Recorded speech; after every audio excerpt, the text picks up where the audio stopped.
here? That's fine. What's up, Patriots? Yeah. And January 22nd, 2025. Let's wait till everybody gets in here. Gotta get the watermark is in there. And there's still a bunch of J6ers in that gulag. It seems like every other state has complied so far. And it's just DC. DC's the only one that can't get the message. Didn't get the memo. Let them people go, man. We are here at an undisclosed location. And I'm sitting here with Joseph Fisher, one of the J6ers from Allenwood, Pennsylvania, that we went and picked up at 1 o'clock in the morning or so, 12 o'clock at night, till finally all the paperwork was done. And we rescued 7 people out of Allenwood, and 5 of them are already well on their way home. And right now we are getting ready to get Joseph Fisher on one of the flights that was arranged through Suzanne Monk and a bunch of Patriot pilots that have offered to fly some people home. All right, who do we got here in the chat now? My eyes are going horrible, man. All right, Trina, how are you, Trina? Hugs. Carol Burton, my trusty mods. Sonal. K.A., welcome. Thank you, Patriots. Silly for him. All right, silly for him reporting already. We got information coming in here. Guy Reffitt's Walk to Freedom video and family picture in D.C. Oh, that's fantastic news, Silly, because I did not know. I saw Nicole was still there at the gulag last night, and I didn't know if Guy got out, man. We were so busy here with doing things on this aspect of the J6 missions that I wasn't able to keep up on everything. So right on. Thank you, Julie Jordan. We're doing what we can. We're trying to respect the privacy of all the guys that we were dealing with here. And this was the first chance I've gotten to get a live stream up, but there's been plenty to keep up with and everything there. So, Joseph, we're getting ready to put you on a flight, man. Yep. It didn't happen right away, and we are going to have a ride up to the airport here shortly, and we're going to get you on a flight home to up in the New England area, and we will hopefully be able to film that airplane taking off, man, and bringing you home. Yeah, looking forward to it. Right on. Yeah, it's been a long stretch here, and looking forward to getting home, seeing my family, my pets, and getting some of this put behind me. Guys have been great, though. We got picked up, Steve said, 1:30 in the morning, 1:30. Caravan of people, 4 or 5 cars, plenty of room for us, and been treated like family ever since I got picked up, and it's been a blessing. You guys have been huge. How long have you been in prison so far? 6 months. 6 months out of this ordeal. Yeah. And like you said, it was a mission. There was about 7 of us involved with picking up the 7 people at Allenwood. What can you say about Allenwood, Pennsylvania? Nice to visit, better to go home. But no, Allenwood, I was in the low facility at Allenwood. A decent facility, probably not the worst place to do time. Not the gulag in DC, there's definitely some guys that'll have much different stories and experiences than I had. But overall, quite a test of character and strength to never have been in trouble, and then to have to enter into the criminal justice system. So you had never been arrested before? Never, right? no. And so this was all new to me. And You're law enforcement. originally, yeah. Yeah. So we just blessed to be done and to be able to get on with my life, get on with my mission with God. Down in Washington, 4 years ago on the 6th. That day was very spiritual day for me. It just knew it had some meaning. Wasn't quite sure that it was going to involve all of this, but God had set me on my course and stayed with me the entire time. So I was truly blessed to be in a spiritual place, a strong enough spiritual place to have been able to embark on this journey for the country. It was moving. It was an honor to be part of it.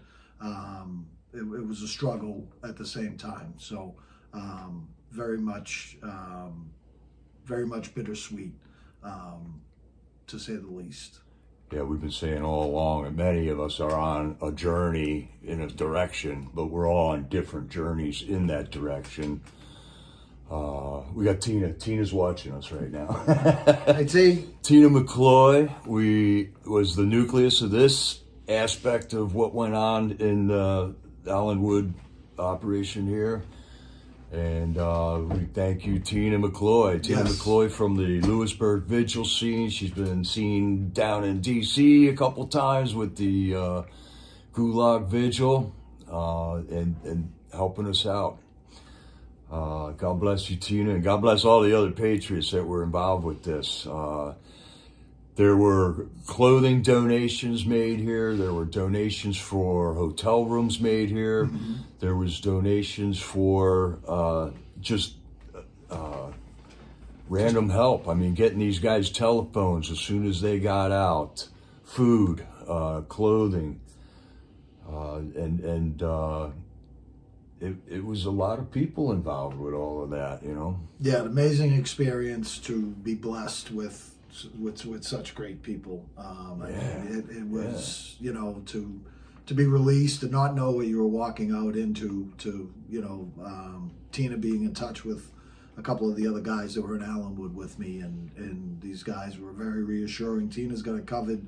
I didn't know who Tina was. I didn't know what to expect. I didn't know what covered meant in that regard, and I couldn't believe the overwhelming support, the donations, the hotel rooms, the love, the prayers.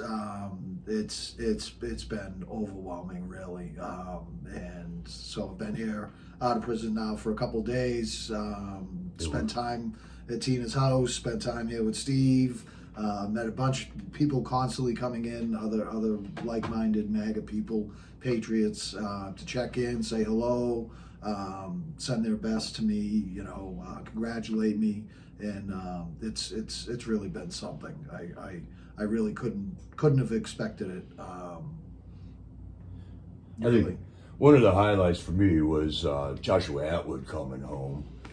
Joshua Atwood was in Philadelphia, and he had his gal Brittany. They had 3 young children.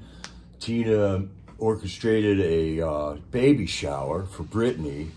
Joshua had a baby that I don't think he has ever seen. While he was in prison, his youngest child was born. Tina had a baby shower for Brittany there at the Patriot Club here, the Lycoming Patriots. And somebody got Joshua a ride from Philly up to here, so he was with us in addition to the Allenwood guys. And we got to see a beautiful reunion with him and his kids. And and then Joshua, all of a sudden, he's an HVAC guy, HVAC guy. And all of a sudden, he's like wrenching on Tina's furnace, cleaning the filter out and everything. I mean, it's a surreal experience, Patriots. Yeah. And how all this came together. And then just eating dinner together, praying together and hearing the stories of the guys. Joseph, were you in any other facilities other than Allenwood? No, I self-reported to Allenwood and spent all my time there. So I was fortunate. I was taken into custody almost 2.5 years after J6. So I was one of the later people through the criminal justice system. So that whole time you were like sweating bullets, right? You Yeah, were watching. just waiting for the knock on the door, and you figured it was coming, and you didn't know, but it was a long time and very trying time, and just not wanting to involve other people, so just keeping the secret in, to myself, that knowing that I had gone down and entered the Capitol and what had happened, and just trying to keep family life the same, and eventually the knock did come at the door, and this was again just part of the process and the plan. I just knew, that I just had a gut feeling it wasn't going to go away, and it didn't. And but God chose me. He put me again in the proper spiritual place to be able to embark on this journey, and prepared me, for it. And so when the knock came, as scary and as disappointing as it was, I was ready and prepared for it. Long haul, but that was my portion, my job that God chose me for, as He chose you to be a volunteer and a supporter, and Tina the same. Everyone was chosen for their specific missions within this, and it was certain individuals that were chosen for certain things, because some people are better at some things than others, right. And God has His ways. He knows, greater than anybody, who's up for what and who's down for another. Yeah, we've always been saying like God has every one of us in the spots where we're supposed to be. A lot of us that were out here, I mean, you guys had no decision on where you were, right? You Correct. were there. Correct. But a lot of us on the outside were always wondering, should I go to this event? Should I be here? Am I supposed to be doing this? Am I supposed to be live streaming? Am I supposed to, and everybody jumped in and filled stood the gap in the wall is the analogy that we make a lot.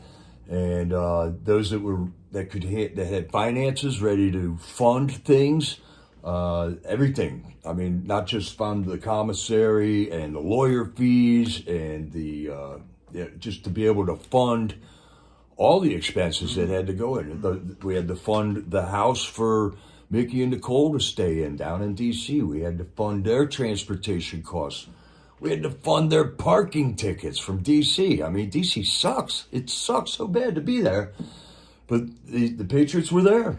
They were there. And other Patriots would fill in, like Marty, bringing cookies down every time she showed up there at the corner. Rebecca with the trusty live stream, and Trooper and Sherry. It was just an amazing thing to see everybody come together with a different mission in the same direction of this whole tyranny that happened on us the people, man. Yeah, and from around the country, it was amazing. I think within my first week or two, being in Allenwood, I started receiving mail from Patriots around the country.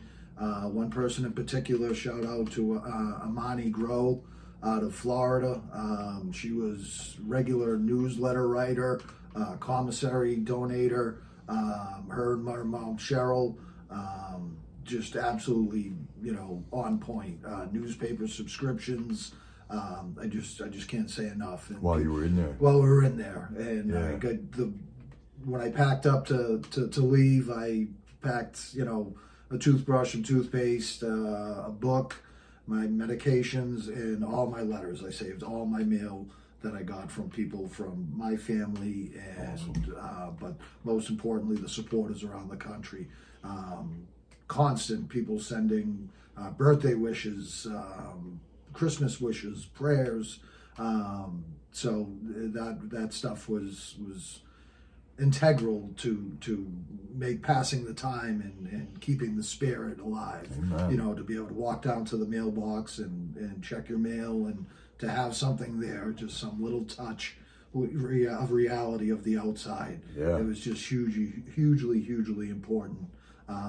And so, again, everybody, little from small to big, you know, no matter what void you filled within the mechanism, you were doing some work. You were doing good Yeah, God's work. the letter writers was another mission within the mission.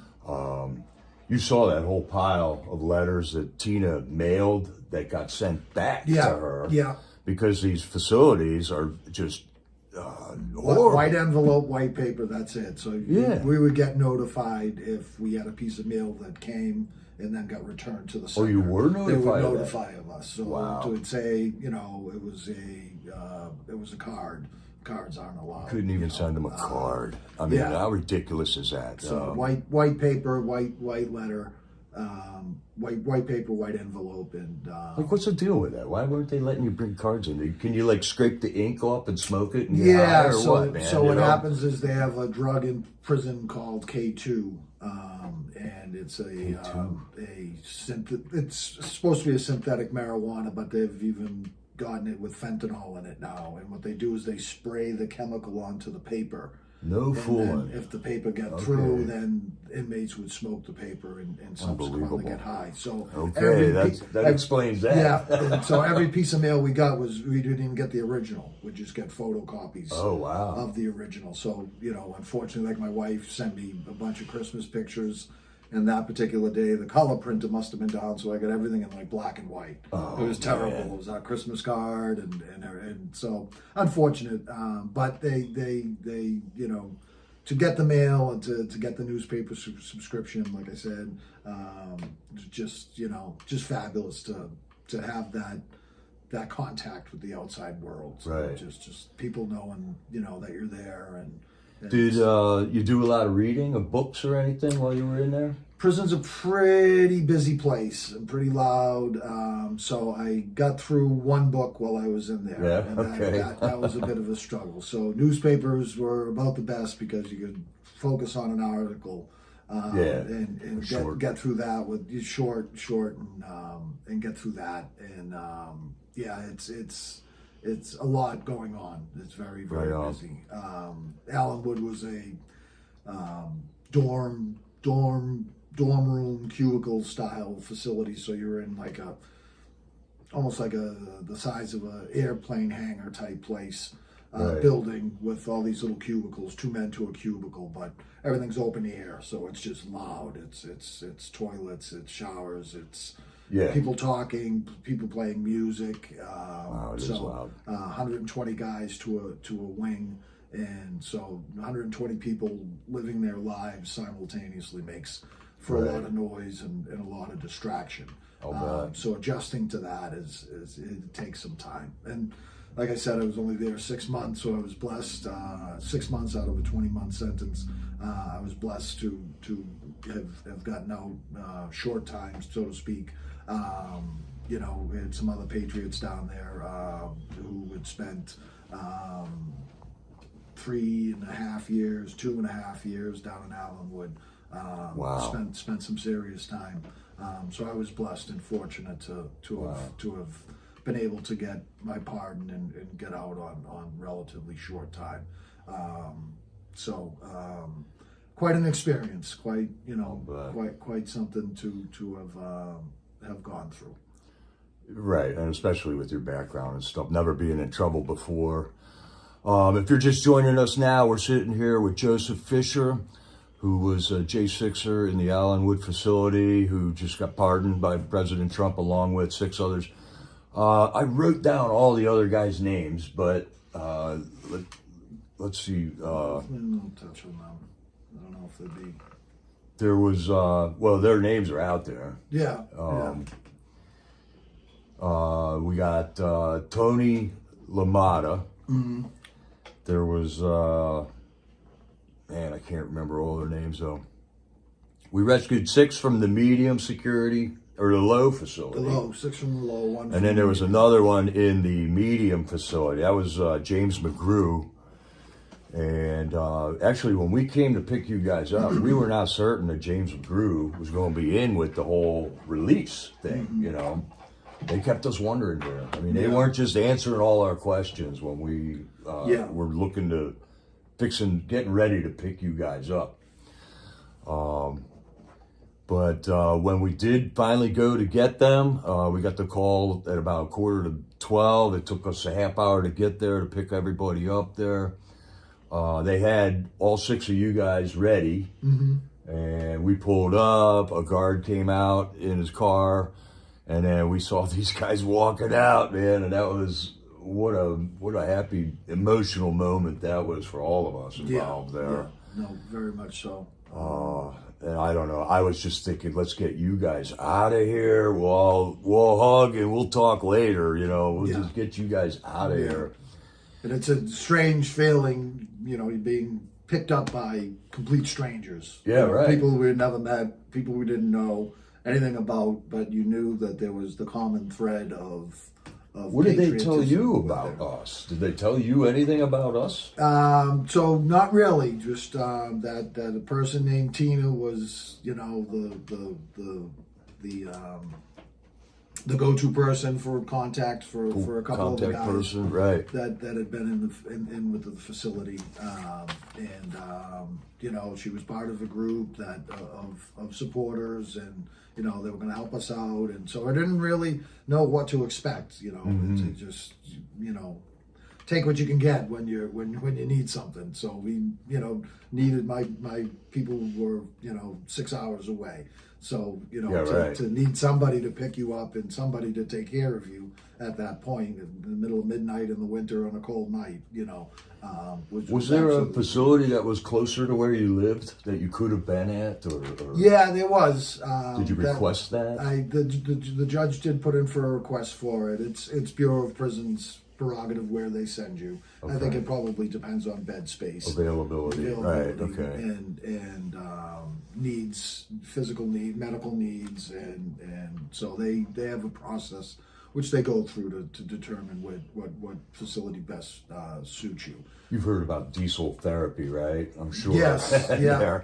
So luckily you didn't get to experience all of that stuff. A few of the other guys in the facility had been moved around, and hearing their stories, I consider myself very fortunate to have landed in Allenwood, stayed in Allenwood.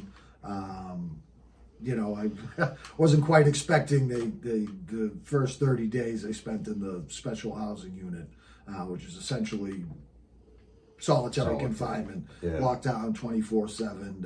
Get out for some exercise, so to speak, some air in the morning, and then otherwise you're pretty much locked down, waiting for bed space in the housing units. So that was quite the crash course. Right. You know, no one told me that was going to be part of it. So, luckily, I had a great cellmate in the special housing unit, and he kind of filled me in on prison life and what to expect. So it was a nice way to get to learn about the process and what life would be like in the housing unit once I got there. There's a lot of moving parts. Like I said, when you have 120 people on one wing, 120 people on another wing, that's one housing unit. So 240 people. So a lot of personalities, a lot of different groups, different races, creeds, colors of people. So to make all that work within the prison system, it takes a lot. It's a lot of moving cogs in the wheel, and to learn how that worked was a bit of a blessing. So the 30 long days. Wow. Then, you know, once you got out, it was, you know, pack your stuff, you're heading out, and, you know, all of a sudden just walk down to that building. And it's like, wait a minute. Every move of mine for the past 30 days has been monitored, shackled, handcuffed, metal detected, and all of a sudden now just walk down to this building like no one's going to yell at me. No one's going to, you know. It was really a crazy reality check.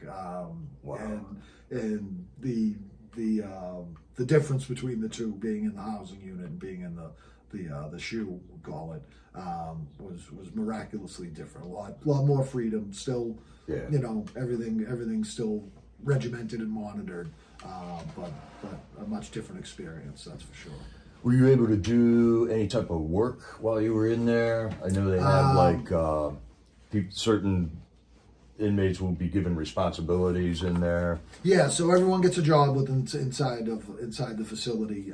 My particular case, I have physical handicap, so I was allowed to stay on a medical release status. Yeah. So I did. It was enough to have to walk, for me physically, to have to walk around the campus and get to the chow hall, get to my classes, get to the rec area.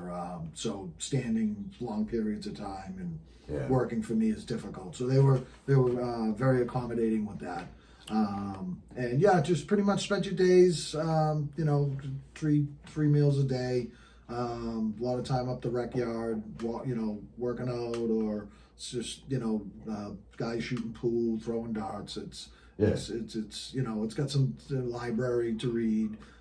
So it's a fair amount of stuff to occupy your time, you know, and you need to do that because otherwise you're just trapped in your head, and you get trapped in your head and start counting days or minimizing. What was your sources of news while you were in there? Newspapers. So the biggest one was again Amani Grow.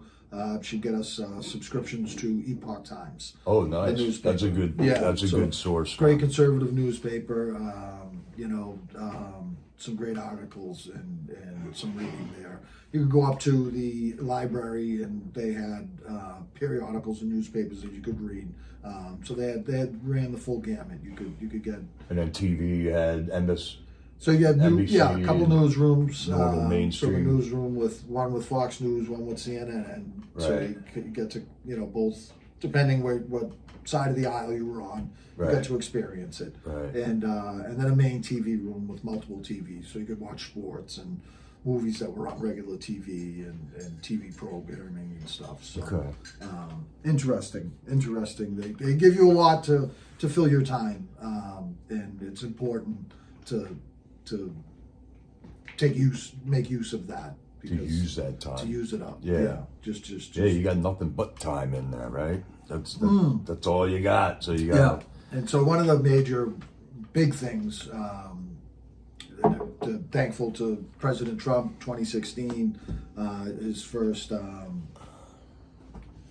4 years was the First Step Act and the Second Chance Act. Most importantly to me was the First Step Act.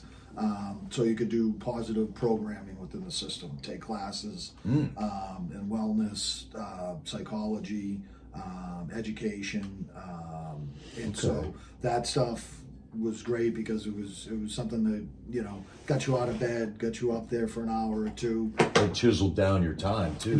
Yeah.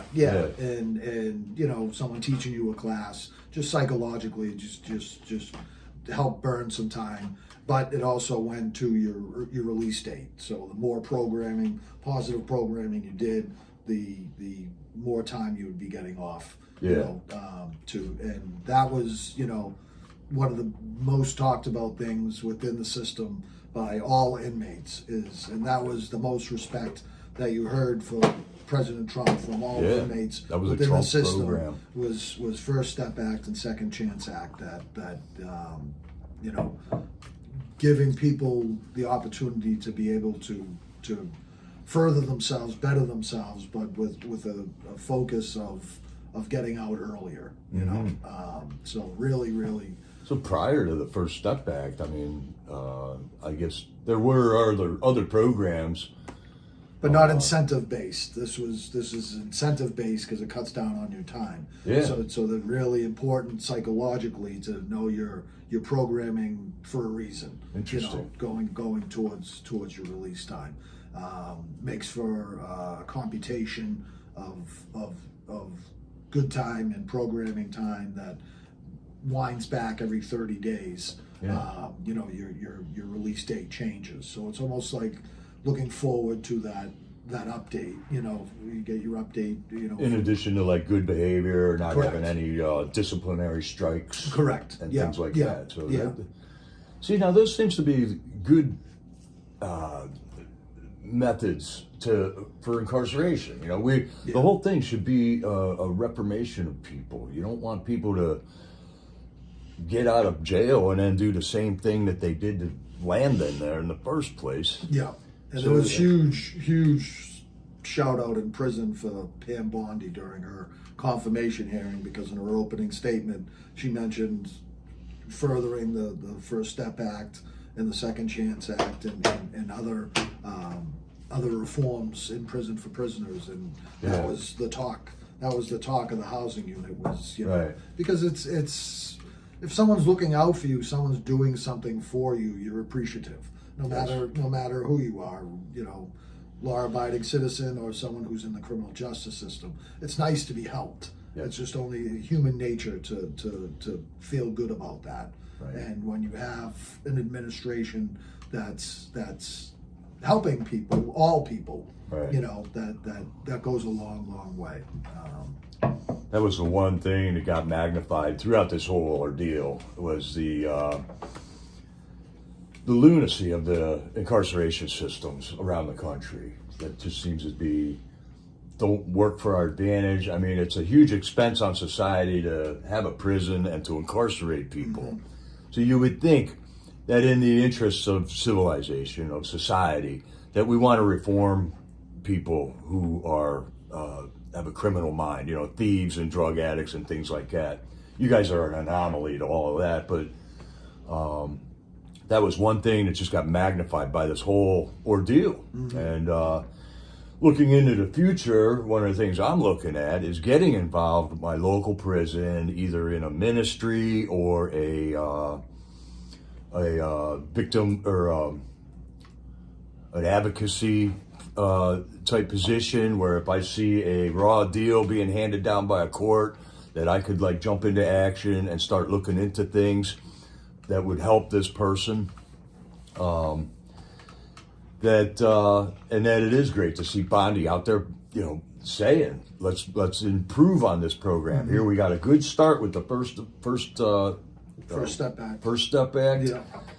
Let's work on that. It's working out. It's a good program. The feedback is all good on that. Yeah, there's varying degrees of crime within these prisons.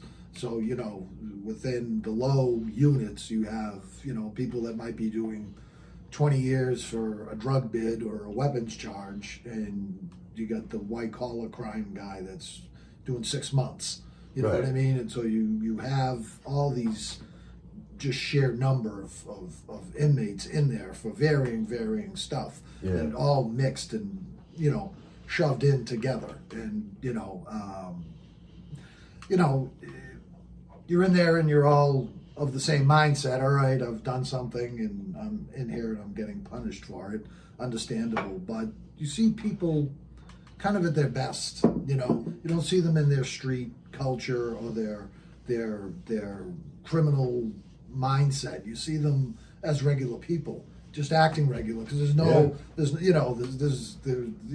not to say there isn't any criminal element within prison. There is, Yeah. but you're really getting to experience the person. Yeah. A And microcosm of society there. without a doubt. And Hey, Hi. what's up? Hey, we're doing a live stream here. We'll shut it down. Do we got to get rolling soon? Do we got to get rolling? Your flight leaves at 1:30. Is that right? sorry. All We'll right. wrap it up anyways. We've been going for a little bit. All right, we're going to wrap it up, Patriots. It was awesome meeting you, Joe Fisher. Thank you, Steve. We're going to get him up to the airport. He's got a flight home. And Godspeed, man. We'll keep it up, Patriots. There's many works that need to be done yet on this, and we got a bright future ahead of us with our man in the top position, with a hell of a team going on there. So thanks for joining us, Patriots. Plug back into Freedom Corner. Watch this later. Thanks for joining us, and thanks for coming along on the ride, Patriots. All right, this is Jericho and Joe Fisher. over and out.